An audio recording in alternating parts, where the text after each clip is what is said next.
Todo mundo conhece a história do rei Davi, certo? O maior rei de Israel, o homem segundo o coração de Deus. Mas e se a gente olhasse por trás das canções, das vitórias e da coroa? O que a gente encontra é um rastro de corações partidos, de histórias esquecidas. Existe um lado do Davi que a maioria das narrativas, prefere não tocar. E é aí que a gente chega na pergunta que meio que guia toda essa análise. Qual foi o custo real da coroa de Davi? Da sua ambição, do seu chamado, para as pessoas que estavam mais perto dele? Mais especificamente, para as mulheres da vida dele. Sabe, tem uma verdade meio dura sobre o sucesso. E é essa aí. Nem sempre quem paga a conta é quem sobe no pódio. E é por isso que a gente vai mergulhar nas histórias das mulheres que pagaram esse preço. Sacrifícios silenciosos que ajudaram a construir um trono no qual, na verdade, elas nunca se sentaram de verdade. Então vamos lá. Para entender essa história, a gente precisa voltar no tempo, para quando Davi não era rei de nada. Ele era um homem caçado, um fugitivo. E no meio desse caos todo tinha uma mulher que o amava. O nome dela era Mical, uma princesa, filha do rei Saul, o mesmo homem que queria Davi morto. E aqui tem um detalhe que a Bíblia faz questão de frisar, o que é bem raro. Mical amava Davi, e ela provou isso. Quando o pai dela, o rei, mandou soldados para matar o Davi, foi Mical quem agiu. Foi ela que o ajudou a escapar por uma janela, mentiu para os guardas, enganou o próprio pai. Pensa bem, ela arriscou tudo, escolheu o fugitivo em vez do rei para salvar a vida do homem que ela amava. Só que aí vem a parte mais pesada da história. Davi fugiu e nunca voltou para buscá-la. Anos se passaram. Anos. Mical, deixada para trás, foi dada em casamento ao outro homem. E quando Davi finalmente se tornou rei, sabe o que ele fez? Ele a exigiu de volta. Não por amor, não por saudade, mas como um símbolo de poder, uma peça no seu tabuleiro político. Ela foi arrancada de uma vida para ser devolvida ao marido que, francamente, já tinha seguido em frente. E o fim da história dela, nossa, é de partir o coração. Anos depois, ao ver Davi dançando descontroladamente na frente da Arca da Aliança, ela o desprezou. O homem que ela via não era mais o mesmo. A discussão entre eles foi amarga, e a Bíblia encerra a história dela com uma frase fria, quase cruel. Mical não teve filhos até o dia da sua morte. Ela o amou quando ele não era ninguém, e no fim, viu ele se tornar alguém que não precisava mais dela. Bom, saindo dessa história, a gente entra agora nos anos em que Davi era um foragido no deserto. Mesmo sem ter nada, outras duas mulheres se juntaram a ele. E as histórias delas, uma tão diferente da outra, revelam muito sobre a jornada do próprio Davi. A primeira delas é Ainoã, e olha, a história dela é quase um fantasma na narrativa. A Bíblia mal fala dela. A gente sabe que ela estava lá nos piores momentos, vivendo em cavernas, com medo, com incerteza. Foi ela quem deu a Davi seu primeiro filho, o Amnon. Mas a história dela simplesmente se dissolve. Ela vira uma nota de rodapé. Uma prova de que nem todo mundo que ajuda a construir um destino é lembrado por ele.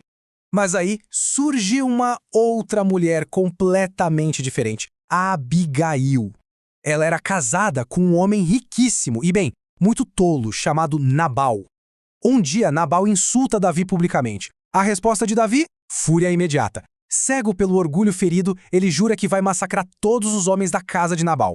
E o que Abigail faz em seguida é simplesmente impressionante. Assim que ela fica sabendo do plano de Davi, ela age. Com uma rapidez, uma decisão, sem nem pedir permissão para o marido. Ela junta um monte de comida, suprimentos, como uma oferta de paz, e vai ela mesma ao encontro de Davi. Com uma sabedoria incrível, ela se joga aos pés dele e, com as palavras certas, o lembra de quem ele realmente é. O impede de manchar seu futuro com sangue. Ela não salvou só a casa dela, ela salvou o próprio Davi de si mesmo. Percebe o impacto disso? A fúria do Davi simplesmente se desfaz. Ele olha para ela e a abençoa, reconhecendo que ela não só salvou a família dela, mas salvou a alma dele de cometer um erro terrível. Abigail impediu que o momento de raiva reescrevesse o destino de Davi para sempre. Sabe, chega um ponto na vida de uma pessoa em que a luta pela sobrevivência vira sucesso. E para Davi, esse momento foi a coroação. Só que, se o coração não estiver no lugar certo, o sucesso pode se tornar outra coisa. E a ambição sem freios começou a criar rachaduras dentro da própria casa do rei. E é aqui que a gente chega na história que todo mundo acha que conhece, Batseba. Mas vamos combinar uma coisa? Isso não é uma história de amor. Isso é uma tragédia sobre abuso de poder. Davi, agora rei com autoridade absoluta, no topo do seu palácio, vê o que quer e simplesmente pega, sem pensar duas vezes nas consequências. A reação de Davi quando ele descobre da gravidez não é arrependimento, é cálculo. Pura e simples conspiração. Primeiro, ele tenta enganar o marido dela, Urias, um soldado leal e honrado. Quando o plano falha, Davi vai pro tudo ou nada. Ele escreve uma carta que é basicamente uma sentença de morte e manda o próprio Urias entregá-la. É o auge da traição. Para todo mundo, parecia que Davi tinha resolvido o problema.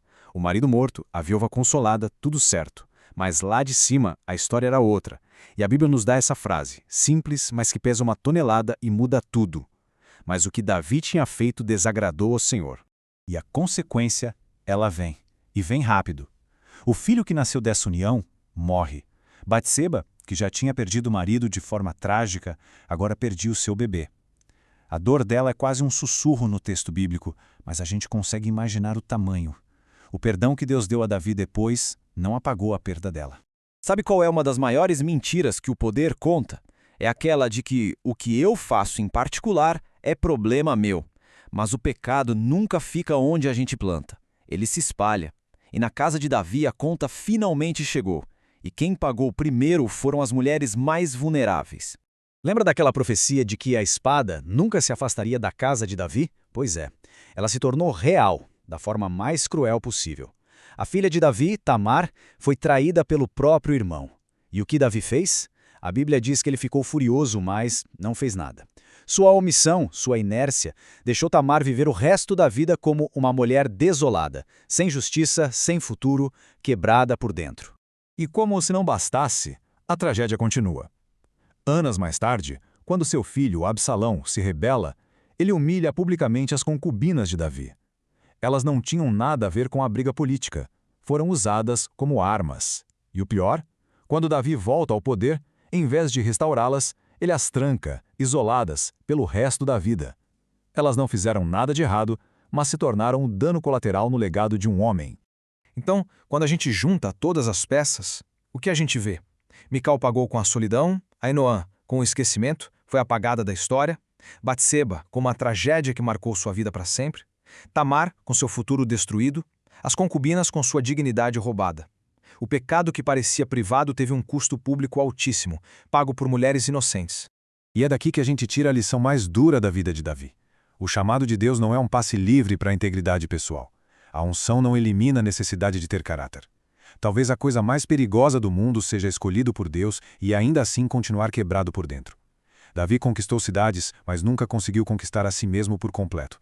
No fundo, a história dessas mulheres nos lembra de uma verdade que dói, mas é sagrada. O perdão de Deus não volta no tempo. A graça não apaga todas as consequências humanas. Davi foi perdoado, foi restaurado, sim, mas Mical ainda morreu sem filhos, Tamar ainda viveu desolada, as pessoas ainda sangram.